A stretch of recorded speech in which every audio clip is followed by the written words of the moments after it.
You are looking at Julian's pronunciation guide, where we look at how to pronounce better some of the most mispronounced words in the world, like this other curious word. But how do you say what you're looking for today?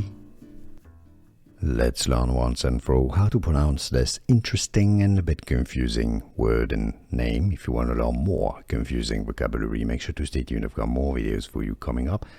Pronounced as in British English, the American pronunciation can be a little bit different, so stay tuned.